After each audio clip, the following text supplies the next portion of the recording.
Good evening, everybody. Welcome to Calls.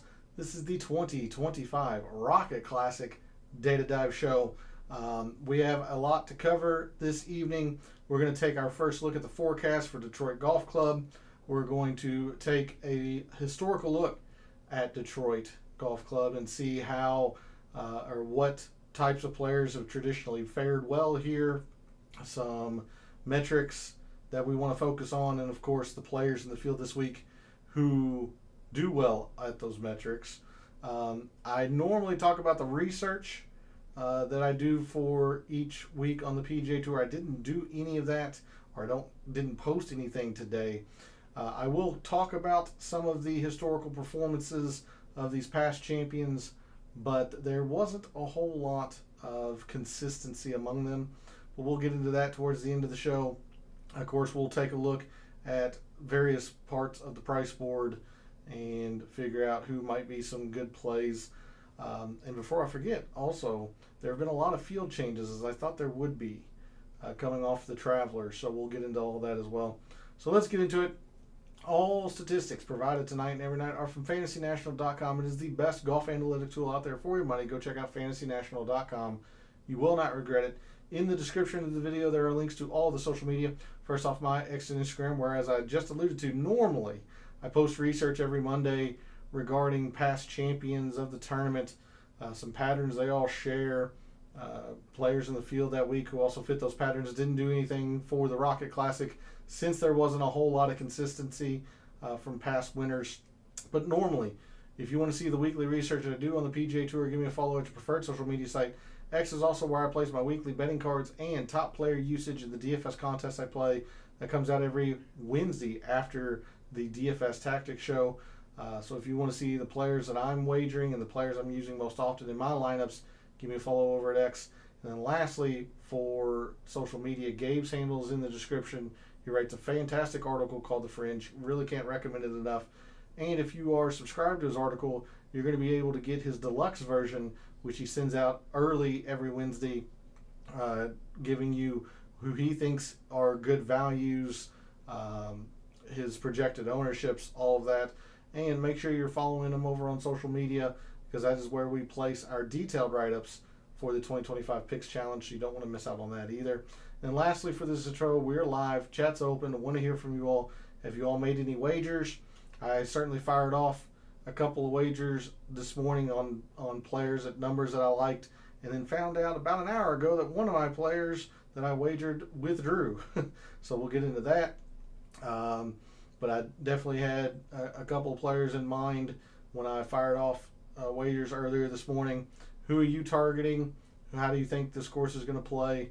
Feel free to jump into chat with your thoughts and opinions. And if you aren't able to catch the show live, put your thoughts and opinions into the comments. I'll always get to those as well. So let's get into it. Let's dig into the weeds of the data for the 2025 Rocket Classic. And we're going to start, as we always do on a Monday evening, with the extended look of the forecast. This week, obviously, in Detroit. Let me center this camera once again. There is going to be quite a bit of rain this week in Detroit, and it's going to be hot. Today supposedly got up to 95. Tomorrow 95. I can confirm, even though I'm not in the Detroit area, relatively speaking, across the U.S., I am pretty darn close, and it is hot here where I am. So it is very, very hot in the Midwest. So highs of 95s. Looks like we're going to get some rain in the Detroit area Tuesday night into Wednesday morning, Thursday night, and Friday night. This is summer in the Midwest. You're going to get some pop-up storms and whatnot. It's going to be hot. Although Wednesday it looks like it cools off a little bit, but then heats right back up. Friday, high in the 90s. Saturday, high in the 90s. And then Sunday looks like it's going to get to 97. At least in terms of a wind projection, looks like we're going to get some wind on Friday afternoon. Of course, we'll update this at the beginning of the show Wednesday night, see if any wave development or wave advantage develops, I should say, too far out as of now to determine that. But it looks like it's a possibility, and maybe a little bit on Sunday as well.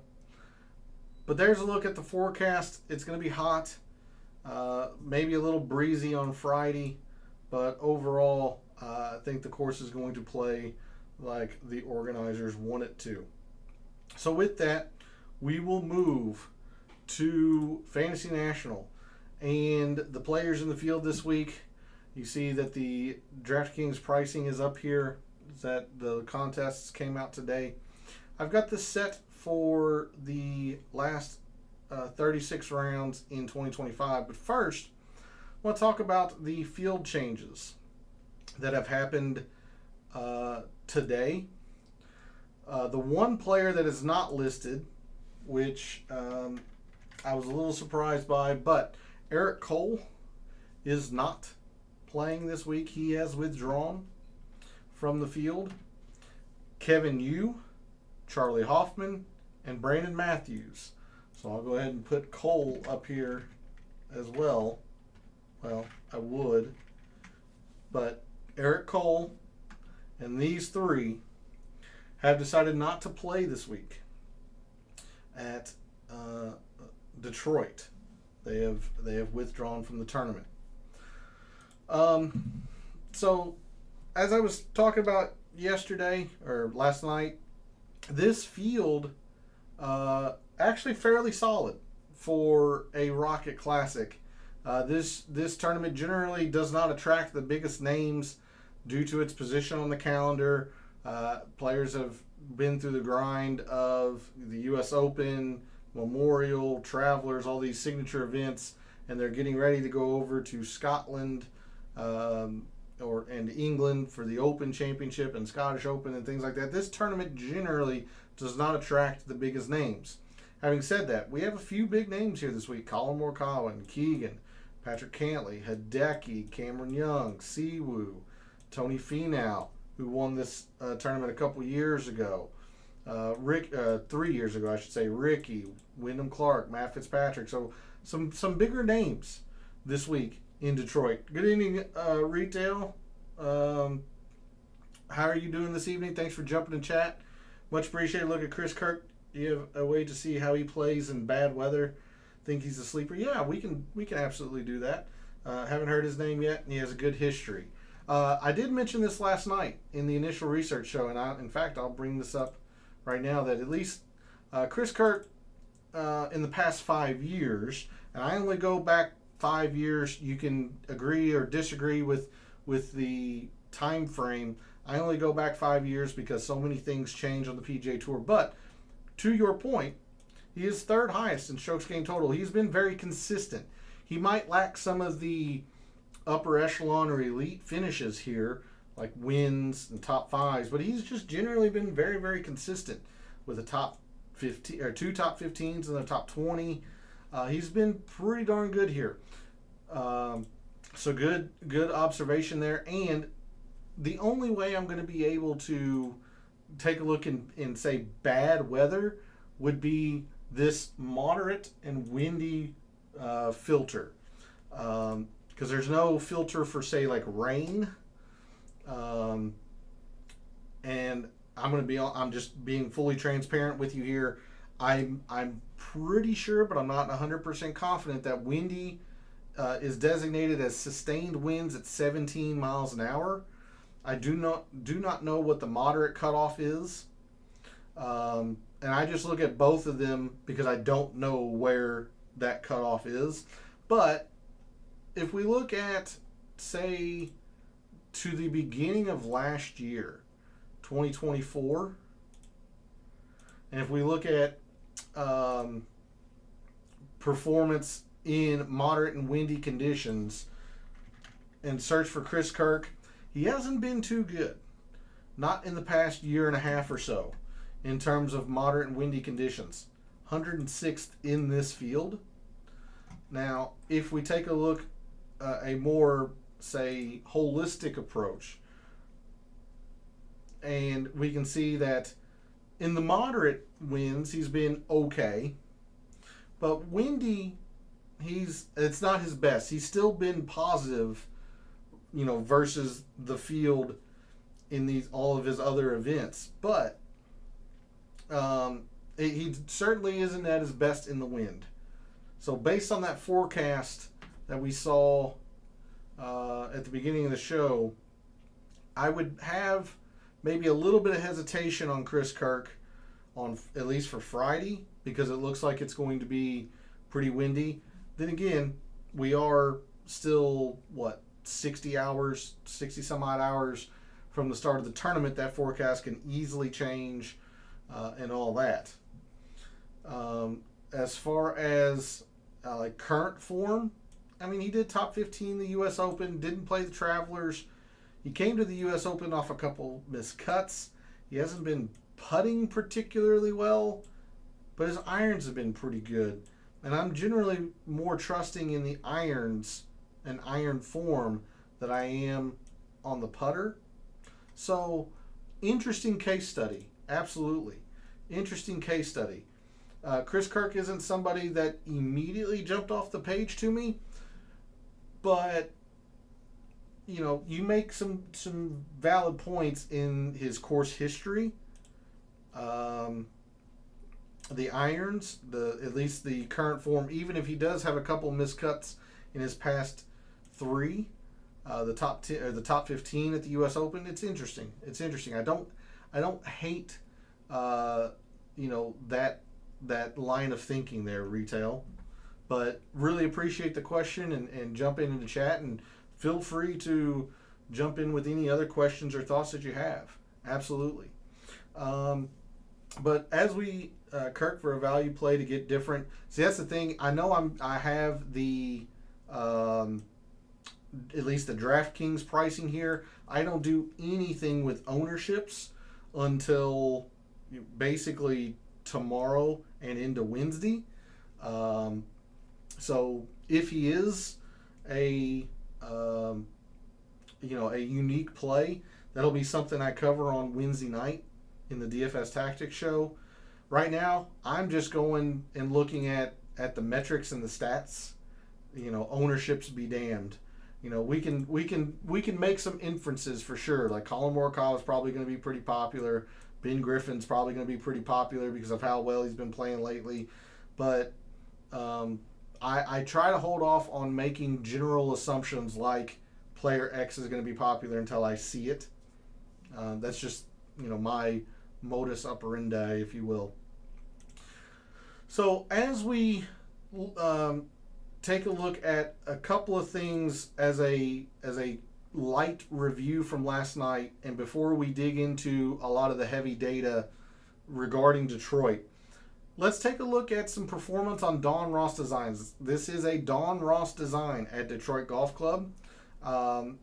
So Don Ross designed the Detroit Golf Club. He designed Sedgefield, hosted the Wyndham, which is the last regular season event on the PGA Tour, and then he's also the designer of Eastlake. So while most of these players in the field this week aren't going to play Eastlake, those that have, we can still get a gauge and see how well they have played Eastlake in the past. So in the past, let's go back to 2022 just to get try to squeeze in a few more rounds for these players. You see 24 from Taylor Moore.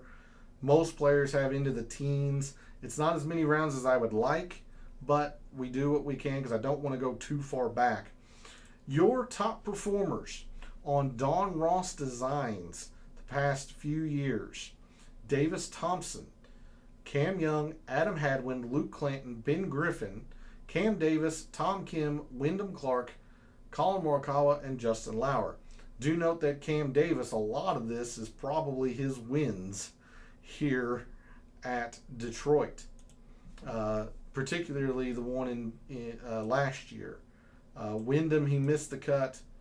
He made the cut at both previous Rocket Mortgages as well. Like I said, there isn't a whole lot of data here, but if you are a big believer in course architecture and some courses just fitting players' eyes, there is the look at Don Ross performance. if we want to take a look at moderate and windy conditions, we did that for, say, Chris Kirk, but in terms of a generality, well, I would. Let's see if Fantasy National will cooperate. We'll go to the past year and a half, the beginning of 2024. We'll go moderate and windy conditions.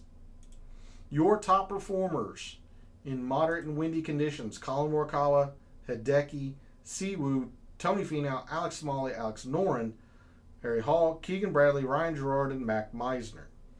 Those are your top 10 in terms of performance in moderate and windy conditions.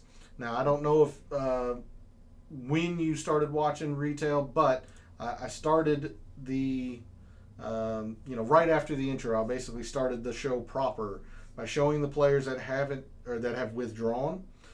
These three: Kevin Yu, Charlie Hoffman, Brandon Matthews, and also Eric Cole. Now, he wasn't listed in this page view on Fantasy National, so apparently they had already removed him by the time I saw. But Eric Cole and these three have withdrawn. So do make a note of that, and that's why they are starred moving forward tonight. That's really, actually, no, I take that back. There is one more filter that I want to take a look at, and this is all based on what we talked a lot about last night, in the sense that this is easy. 22.5% birdies, 12% bogeys, almost double birdies to bogeys. I mean, this is easy. It's easy to hit the fairways, easy to hit the greens. Scrambling's easy. It's just an easy tournament. We've had tournaments of 26, or winners, I should say, at 26 under, 24 under. Cam Davis at 18 under when the wind picked up just a little bit, but that's still a lot of birdies to be had around Detroit. Hey, good evening, Derek. Thanks for jumping in chat. Very much appreciated. Hopefully you're doing well. Today, getting ready for the Rocket Classic.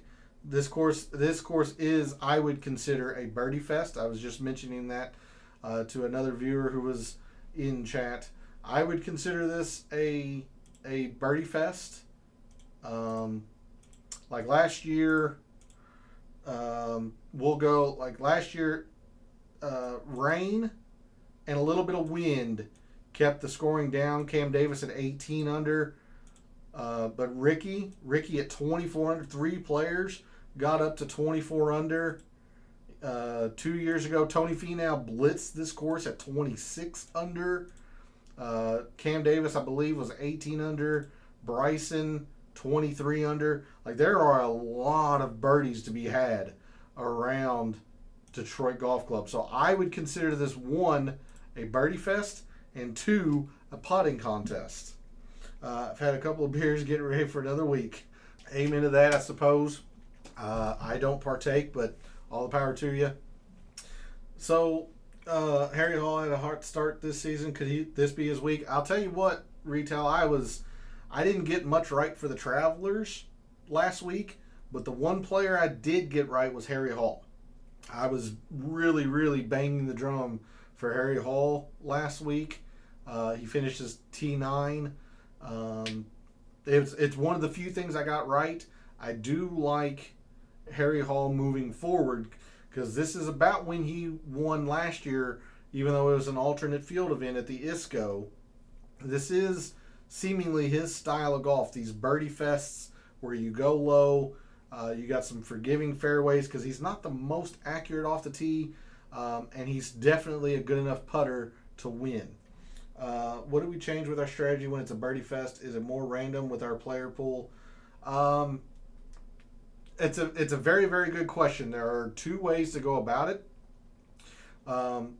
Some people don't like or really back off in the amount of contests and exposure and stuff that they do, because it is quite more random, with it being not necessarily a birdie fest, but a putting contest. And putting, as I talk about a lot on the channel, putting is just random, or it's a lot more random than the other statistics. Some guys can have good putting weeks, like Keegan. Keegan's not known as a great putter, but by God, he gained 7 last week at Travelers and wins. But you see, historically, he's been a negative putter. Like, some guys just have good putting weeks. And then, Denny McCarthy, I don't think he's in the field this week, but, there are times where Denny McCarthy just has bad weeks. It happens.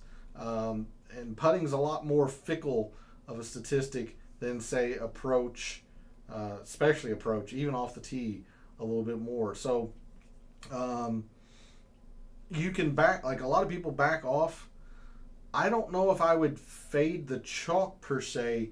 You just have to be confident that they will give themselves enough opportunities to make some putts. Like, one of the reasons why I'm not terribly high on Morikawa, even though he will give himself what he should give himself a lot of opportunities because of his usual strong iron play, he's not a good putter, and you just have to make putts. You have to make putts to contend in weeks like this. I know you can say that for almost any tournament that you have to make putts to win, but it's exacerbated, it's magnified in putting contests when it's real easy and a lot of players are going low. So that's why players like Patrick Cantlay or Ben Griffin, when they're hot right now with their putter. Let's go like last 24 rounds. Like, Ben Griffin's 5th in this field. Harry Hall's 4th in this field. Like, Cam Young's not really all that great of a putter. Like, in his career, he's right at field average or PGA Tour average. But you see lately, 3.5, 8, 5, 5.5 at the truest. Like, he's hot with the putter right now. That's why he's also garnering a lot of attention, especially in like the wager markets and stuff. So, me, again, this is Monday night. I have all of tomorrow. I have, most of Wednesday to think about this. But for me, any player that I'm going to be considering in my player pool is either going to be really hot with the putter right now, as in like Cam Young, Harry Hall, Ben Griffin. I don't think I'm as high on Danny Willett because his irons aren't in form right now. But guys that have a good combination of their irons being good and their putters running hot, like, that's one reason why I liked Kevin Yu, Derek, and he withdrew earlier today because Kevin Yu's ball striking is generally top notch. It's been cold lately, but generally his irons are pretty top notch. It's the putter that holds him back, but the putter was hot right now. But he withdrew. That's one of the reasons why I liked Kevin Yu. So that's the first type of player that I'm going to look at. Hot with the putter and their irons are good. Or they are specialists on this surface. And I'll get into that after we take a deep dive into the stats of Detroit Golf Club. Any gettable holes for Eagles this week? Haven't been able to do a deep dive. Yes, so I do a lot of this on the initial research show on Sunday, but just to give you your answer, there are 3 par 5s that are quite gettable. This one is a good birdie opportunity, but not necessarily an eagle opportunity because of its length at 635. The other par 5s are quite gettable. 2.7%, 2%, 2.5%. So quite a few eagles. Quite a few eagles here around Detroit. Now, these par 4s, not necessarily eagle opportunities because they're not drivable. They're short, but only a tenth. They're short but not drivable, so it really is the par 5s. How's Vince Whaley's stats? Last one before I get into the deep statistical dive. Putting, he's been great lately. 24 rounds, he's been great putting, but he's generally a good putter. He lost two in Toronto, but he's got 2 top 15s lately. Again, this is the time period where I had to miss because of all of the family issues I had going on. The irons are okay right now. It's interesting. That's actually pretty interesting, Derek, considering he's generally not good irons wise, but based on his like career baseline, he's hot with the irons. He's generally a good putter. How's he been at the Rocket Mortgage?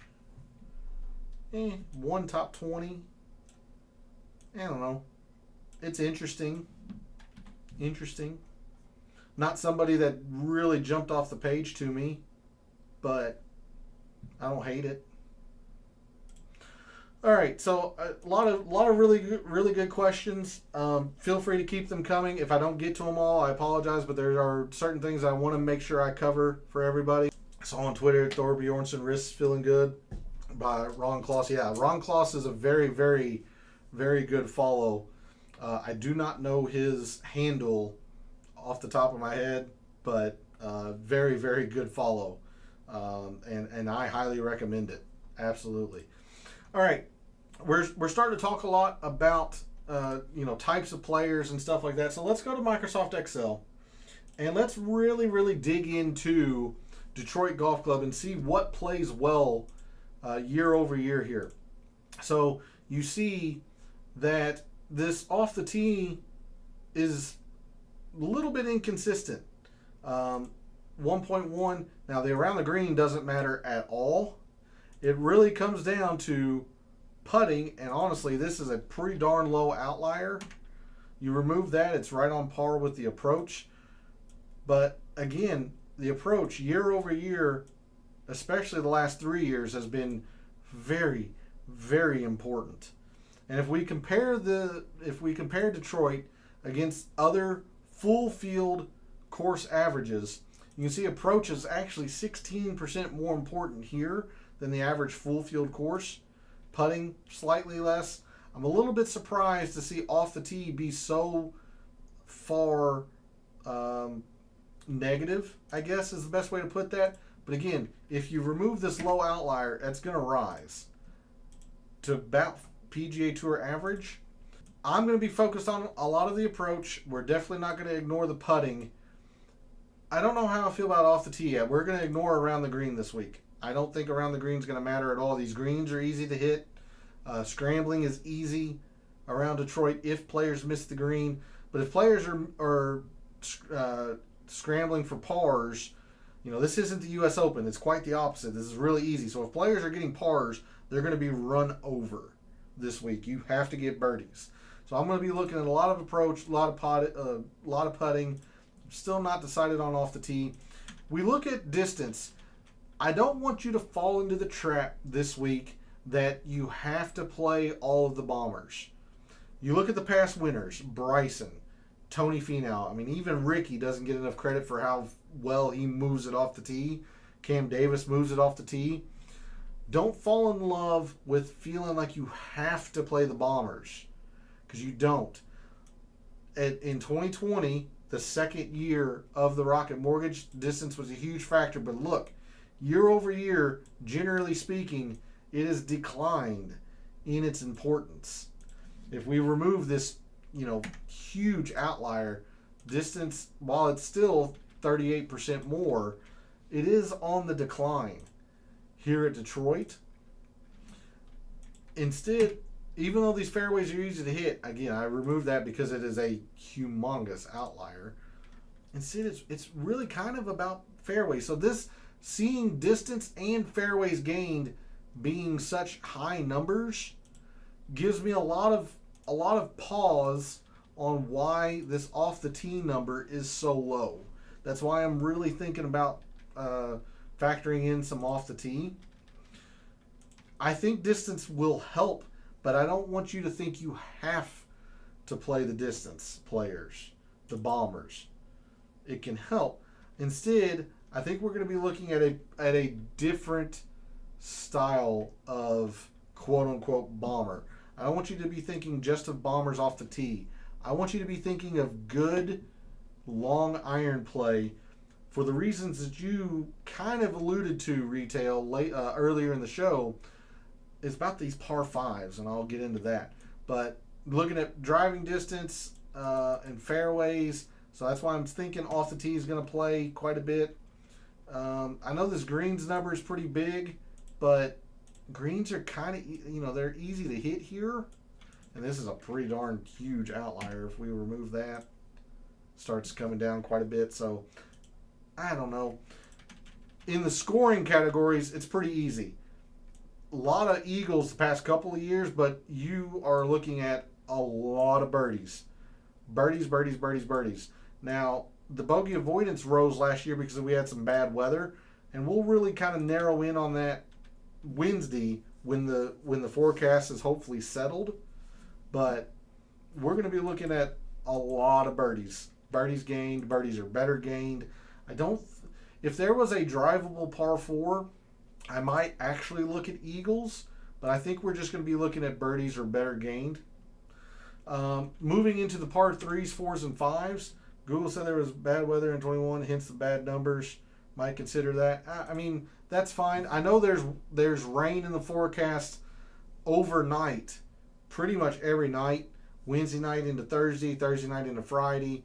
But this being this far out, and I will tell you, I live in the Midwest. I'm not in Detroit, but living in the Midwest, forecasts and weather can change quite drastically very quickly in the Midwest. So I'm going to hold off on thinking this is going to be, surefire bad weather. Just going to hold off on it because, where I am locally, we're forecasted to have some rain overnight tonight, and it doesn't look like it's going to happen. So, and then going into some specifics around par 3s, 4s, and 5s. Par 3s, they didn't really add a whole lot when we looked in the the course breakdown last night. 3.5%, not really a whole lot to consider here. You can see where the strokes gained fall. Most of it's the 200 to 225. There's only one hole on the scorecard that measures to this length. So I don't know how much we're going to do with par 3s. Now, par 4s are kind of interesting because we have 4 that fall to this range, 4 that fall to this range. So, and you can see that's where majority of our strokes gained fall. Now, last year, this range really took a dip, but that's, one really low outlier compared to what's been pretty consistent here. But when you talk about Detroit Golf Club, it's about the par 5s. It really is about the par 5s, and they have gained every single year in terms of importance. Look at that. Gained every single year, and it's really kind of all in this 550 to 600. If you look at it, par 5s in general, almost 25% more important, 50% more important at this range. So we're going to put a lot of emphasis into this 550 to 600 par 5 range. And then finally, taking a look at some proximities. Like this total prox number is huge here, but that's a big outlier. I don't see too much here in terms of total prox. I know it says 4% on the positive, but you remove this, it's going to drop precipitously. So instead, I know these numbers don't mean a whole lot. Instead, it's kind of in these wedges, 75 to 125. For a lot of the same reasons, that this par 4s, 350 to 400 matter. There's a lot of short par 4s here. So we might want to take a longer look at some of these very, very short proximities and see who's been best at that lately. So there's a deep statistical look, a maniacal math nerd look at Detroit Golf Club in terms of some deep statistical dives. Now we'll come back to Fantasy National, and take a look at some of the players who have been good at some of these metrics that we were talking about. Because I don't know how I feel about off the tee, I'm going to skip that for now. And if I put it in the mixed condition model come Wednesday night, that'll show you that I had some more time to really dig into it. So let's go into some approach. Your top iron players in the field this week, the past 24 rounds. I mean, in pretty much the immediacy, who's been really hot with their irons? You take a look at, say, Emiliano Grillo. This still is going back all the way to March for these 24 rounds. So, that's why I don't like going too far back. In the last 24 rounds, so long as it's been this calendar year, your top iron players in the field this week: Emiliano Grillo, John Pack, Norlander, Batia, Joel Damon, Sammy Valimaki, Siwoo Kim, Ben Griffin, Victor Puri, Keith Mitchell.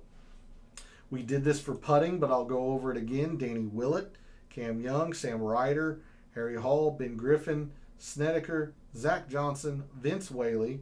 So pretty good shout there, Derek, on terms of Vince Whaley. He's been putting very well lately. Quade Cummins and Jacob Bridgman are your top 10 putters the last 24 rounds. Now, if I expand the time frame, I'll go back all the way to 2022, because what we're going to look for is Bent and Poa annua. So this is Detroit Golf Club, this is Silverado, host of the Fortinet, and TPC River Highlands Travelers. These three courses are what the GCSAA lists as having Bent and Poa annua in terms of green surface. So your top putters on Bent and Poa annua the past 3 years or so: Keegan, and off of his fantastic performance last week, Adam Hadwin, Ben Silverman, Ricky, who won this 2 years ago, Taylor Moore, who's had a lot of success here, 3 top 10s. I don't think people realize just how much success Taylor Moore has had around the Rocket Mortgage and Rocket Classic. 4th, a 6th, and a 10th. And he's put the daylights out here. So it's just something to keep in mind. He also generally plays better when it's easy. And certainly Detroit is easy. So Taylor Moore, 5th on Bent and Poa annua. Chandler Phillips, Patrick Cantlay, Vince Whaley, Justin Lauer, Harry Hall, and Minwoo Lee are your top 11 in terms of Bent and Poa annua putting. And that's in the last 24 rounds. I don't think, if I go all rounds, I don't think there's too many more. Yeah, 28 from Cam Davis. So there you go. So that's really what I'm looking at in terms of strokes gained. Like I said, maybe we'll have some off the tee come Wednesday night in the mixed condition model. I just have all of tomorrow and Wednesday to think about it. We'll move now to fairways and greens, and I will show distance, but I don't want us to fall into the trap, because I do think fairways gained will matter as well. Your top distance, just flat out distance players past, let's go 36. Potgieter, Jesper Svensson, Goddard, Minwoo Lee, Rasmus Højgaard. You all have mentioned Thor Bjornsson. He's right here in 6th. And you notice that he is by far and away, well, Keith Mitchell's close, but, of the first 6, he is the only one that is anywhere reasonable in terms of fairways gained among the top distance players. So pretty good shout there from the viewers in that regard. Cam Young, Alejandro Tosti, Keith Mitchell, and Kurt Kitayama are your top 10 in terms of distance. Fairways: Garnett, Ben Coles, Kanaya, Morikawa, Paul Peterson, Putnam, Snedeker, Grillo, McGreevy, and Zach Johnson. Rico Hoey is the only one, and he's outside the top 10, but he's 11th. The only one that is anywhere close to field average in distance with a good amount of fairways. Don't think greens are going to be a big deal. Like I said, these greens are easy to hit. So let's go ahead and jump into scoring. Again, it's about opportunities. It's about converting those opportunities. So I like combining a scoring metric like opportunities, like birdies or bogeys, with a scoring filter. We're going to use easy because Detroit is pretty darn easy. So your top opportunities gained players the past year and a half when rounds are easy. Your top opportunities gained players: Joel Damon, Luke Clanton, Wyndham Clark, Kurt Kitayama, Doug Gim, Ricky Castillo, Keith Mitchell, Eric Van Rooyen, Carson Young, and Colin Morikawa. Now, top players in converting, meaning birdies or better. Again, Harry Hall. Well, another reason why I really like Harry Hall this week. Gives himself a lot of opportunities and converts them.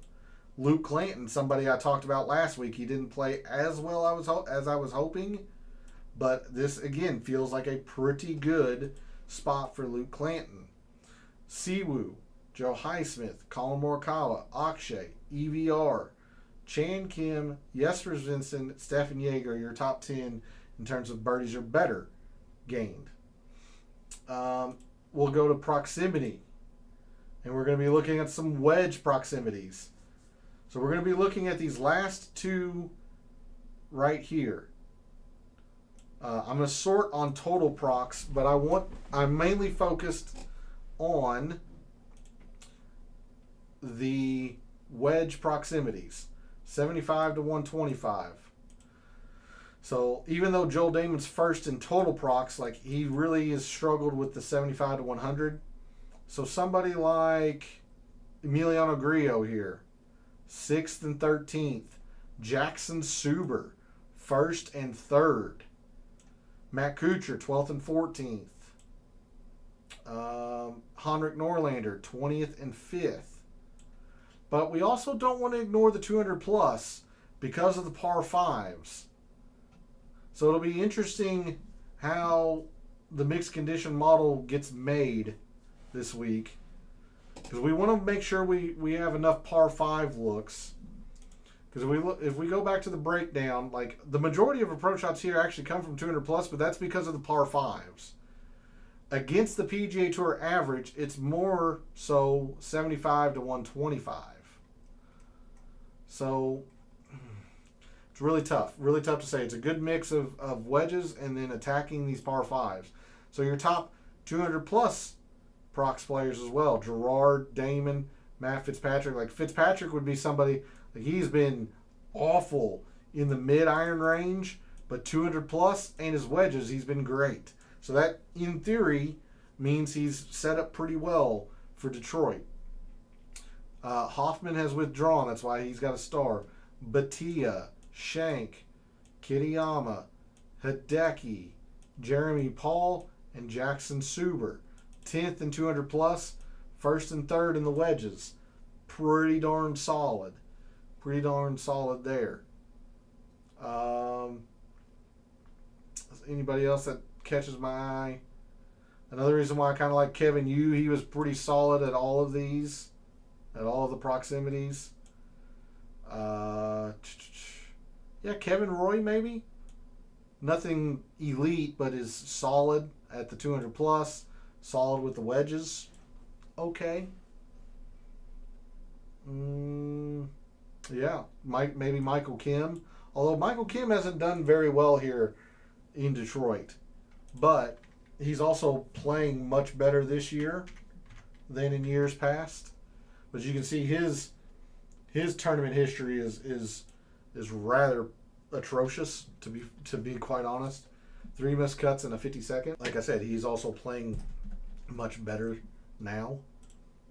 All right, so there's that. I'm going to skip par 3s, the par 4s. We're just going to go straight to the par 5s because they have such a huge importance here at Detroit.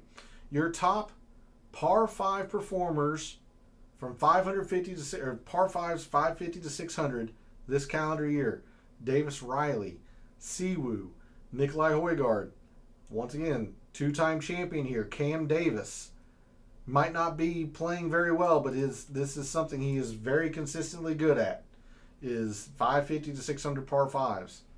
Svensson, Danny Walker, Michael Kim, Isaiah Salinda, Cam Young, and Cameron Champ are your top 10 in terms of par fives, 550 to 600. Kim must hate bent POA. He's generally good on regular POA, but like if we look at the Rocket, he's been pretty bad. Let me swivel out of the way. He's been pretty bad other than last year. We look at the Travelers, kind of hit and miss. And then the Fortinet or the Safeway, again, kind of hit and miss. That's why I don't like relying on putting unless you're somebody like Denny McCarthy, who's just an all-world putter, because putting is very fickle. Very, very, very touch and go. So, to say he hates bent POA, I don't know if that's a fair statement. It's just been very inconsistent. It's been very, very Jekyll and Hyde in that regard. All right, we're going to round the show off with some more deep, detailed data.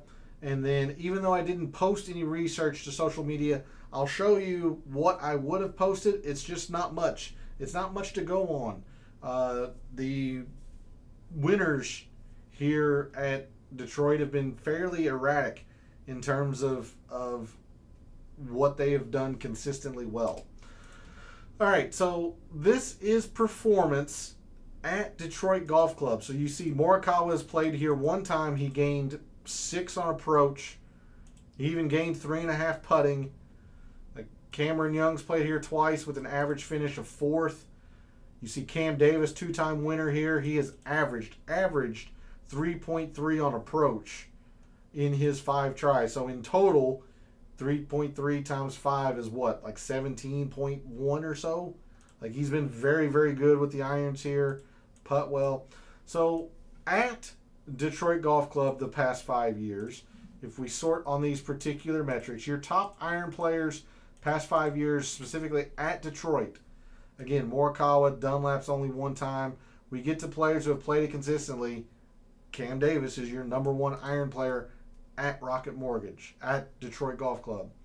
Norlander, no surprise. Jaeger's actually been really good with his irons here. Ricky, former champion. To your point, retail early in the show, like Chris Kirk has been very, very good here. 5 for 5 the past 5 years. Average finish of 22nd is very, very solid. He's hit his irons very well. He's putt pretty well. There's Hideki's only 1 for 2. Finau, former champion. He's done a lot of things pretty well. He's also putt well here, so take a note of that. Davis Thompson. There's Keegan, 4 for 4. I'd worry a little bit about a letdown after the Travelers, but he's generally played pretty well here. So there's your top iron players at Detroit Golf Club past 5 years. Top putters, definitely don't want to ignore that.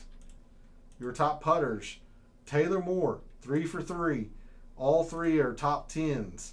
He's lights out with the putter here. Justin Lauer has been lights out with the putter here. Now, he hasn't ball struck it as well as Taylor Moore. That's why Taylor Moore has some top 10s and Justin Lauer is more top 20s. But still, Lauer is putt extremely well here.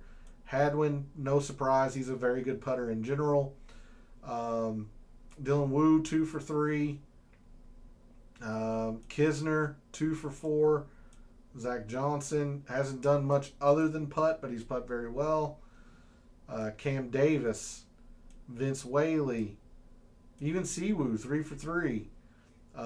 Chris Kirk, there he is. So if we look at, say, Michael Kim, and I'd have to filter for him, just because you mentioned it retail. Michael Kim is about field average, but you saw he either gained a bunch or lost a bunch. Pretty hit and miss. So he's right, basically smack dab in the middle. He's also not had a lot of success in the past 5 years here. So there's your top putters at Detroit. I'm going to skip the distance and the fairways. Let's go to birdies. You got to score. Got to score here. Isn't Siwoo dealing with a neck injury? He did withdraw from the Travelers last week. Again, all I can go by is the official, page for withdrawals and all that. Siwoo is still listed in the field. Now, players like Siwoo, I know Hovland's not here, but Hovland, if he were to play this week, Spieth, if he were to play this week, I would certainly be very, very cautious on them since they withdrew last week. So yes, Siwoo withdrew last week, but he is still listed as in the field. That's all I can go by. Your top birdie getters here at Detroit the past 5 years. Again, all of these players have only played it one time, but the guy who's leading the way and has played here consistently, your two-time champion, Cam Davis. You got to go low. Young. I don't think anybody denies Yeager. Gosh dang it. I don't think anybody denies Stefan Yeager and how aggressive he is. Bogeys be damned, he gets a lot of birdies. Taylor Moore. Finau. Even David Skins has done well with birdies. He just hadn't avoided bogeys. Ricky. Justin Lauer. Keegan. All right. Last one of these that I'll show before I'll get into what little research I can share or will share because it's not very consistent. Your top par 5 performers: Minwoo Lee, Jake Knapp. There's Cam Young, Rico Hoey. That's only one time. Sorry, Tony Finau, 2 for 3. Keegan, 4 for 4. Now Will Gordon's done well on these par 5s. I'm guessing he hasn't done much on the par 4s. Yeah. He's lost quite a bit on the par 4s and on the par 3s. So if Will Gordon fixes that, maybe interesting. Cam Davis, Davis Thompson, interesting. Yeager, Hostler. Whoops, I'm on proximity. Hostler. Even Max Homa has been pretty good here. 3 for 3. All right, I'm going to sort on best average finish, and I'll get into what little research that I was able to get to, but I didn't post it because it's not very it's not a whole lot. It's not very differentiating. But let's start with the winner matrix. This is performance at that tournament leading up to their win or when the player won. So you see, I don't collect like Finau won in 2022. I haven't checked his 2023 or 2024 because he hasn't won since then. That's why Cam Davis is up here. But even Cam Davis, remember the Rocket Mortgage started in 2019. Or the Rocket Classic started in 2019. He missed the cut, and then he won. So there was literally no form there. Bryson didn't even play 2019. Wins in 2020. Finau, 53rd, not a whole lot of success, and then wins. Now Ricky had some success. He had a top 15. Also had another decent-ish performance, but he missed the cut the year prior to winning. And then Cam Davis, the past 4 years, has played very, very well here, but he didn't make a cut before winning the first time. So as much as Chris Kirk, to your point earlier, retail, when you mentioned Chris Kirk has a lot of good history, I don't know how much that's really going to matter. Based on what I see from previous champions. Like Bryson had never played. Cam Davis hadn't even made a cut before he won the first time. Really, the only one that had any amount of success was Ricky. So I don't know if you all are big believers in course history, but I'm just showing you what previous champions have done before winning. Let's take a look at immediate form. This is the tournament prior to their win at the Rocket Classic. So Cam Davis was pretty darn poor at the Travelers last year. Didn't gain with the irons, didn't gain with the putter, off the tee, or anything. Now, Tony had won the 3M Open. He was in good form, in the recency. Ricky was in pretty good form. Cam Davis missed the cut at the Memorial the week or the tournament prior to winning the first time. So even in terms of immediate recent form, there isn't a whole lot of consistency here. A couple players missed with the irons. Almost all of these guys missed off the tee. A couple of these guys missed with the putter. There isn't a whole lot of consistency here. That's all I'm getting at. So there isn't a whole lot of consistency in terms of prior success. There isn't a whole lot of consistency in terms of immediate recent form, in terms of irons or putter. You could maybe argue the around the green, but I don't think that really matters this week. About the only thing that I saw, even the distance, sure, maybe the distance, but even Cam Davis last year missed or was, slightly under field average. So, you could maybe argue the distance. The only really thing that I saw was par fives, and in particular, par fives 550 to 600. And even then, Cam Davis missed or was quite a bit lower in this stat the first time he won in 2021. So that's why I didn't post any research, because I just didn't feel confident in anything. The one thing that I have seen from past champions, and this goes back all the way to the beginning of the year, so going all the way back to the century each year, each one of these champions has quite a few top 20s. Cam Davis had 3 top 20s last year. They were earlier in the year, but he'd had an amount of success. Ricky, his success was a lot more recently, but he had been, I didn't mean to highlight the PGA there. He had several top 20s. Tony Finau wins the 3M Open, but he had some top 20s, and especially recently. Even Cam Davis in 2021, top 25, but look at early in the year. Early in the year, he had a couple of top 20s. Top 15s, to be fair to him. So he'd had an amount of success. Bryson was world beating in 2020, but I generally throw 2020 out because 2020 is 2020. It's ridiculous. But anyway, that's about the only thing that I have seen from these past champions, is that throughout this calendar year, so going back to the century this year from Hideki's win, make sure that the guys that you think are going to win or you're wagering to win have a small handful of top 20s. 3 or 4 of them. They've been at least in contention at various points throughout the year. That's about the only thing that I have seen commonality-wise between these champions. So I'll bring us back to this. I'll stick around for maybe a quick second if anybody has any last-minute questions or thoughts or concerns, things they want to talk about before getting into the meat and potatoes of their week, figuring out their lineups and stuff.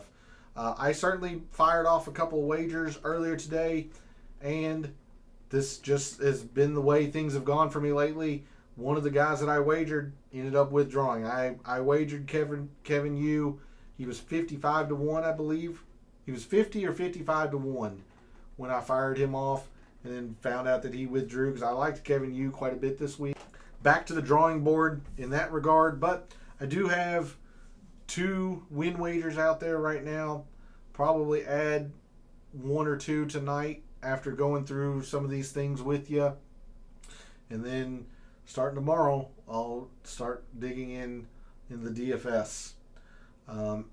So thanks to Retail and Derek for jumping into chat. Very, very much appreciated. Thanks to everyone else out there who tunes in, watches, listens, supports the channel by liking the videos, commenting, and subscribing. I always appreciate it. Love what I do. Taking a very in-depth look at golf statistics, giving you a statistician and data analyst view of what he sees, trying to help us all win a little bit of money in the process. Last couple weeks, U.S. Open wasn't very good for me. Travelers was really bad for me, so I'm going to try and get back on the right foot for the Rocket Classic. Reminder that I will be live Wednesday night, same time, 9 p.m. Eastern, for the DFS Tactics show to cover everything, ownerships, lineups, and all of that. Best players coming in with no history here with some top 20s. Best players coming in with no history with some top 20s. I'm going to be honest, I didn't even go into it. I've had a pretty busy day, just full honesty, but I didn't even really dig into it all that much because I knew that wasn't going to differentiate enough to post. But I'll definitely I'll get into it tomorrow, and I might put something in the comments, or I might post something tomorrow over on social media, since you asked. But I just didn't get into it because I didn't think, like, if I set the cutoff at, say, 3 top 20s, I didn't think that was going to be enough to differentiate or limit the field in any meaningful way. But it might. I just don't know. But yeah, I won't be live tomorrow. My schedule retail is Sunday, Monday, and Wednesday. Sunday, Monday, and Wednesday, 9 p.m. Eastern. But thanks again for the chat and jumping in there with your thoughts and opinions. You and Derek both. Really appreciate it. Thanks for all the support to everyone else out there. For all the wagers you've made so far this week for the Rocket Classic, for all of the wagers you're thinking about making this week for the Rocket Classic, and until I see you Wednesday night for the DFS Tactics show, may all your bets be profitable.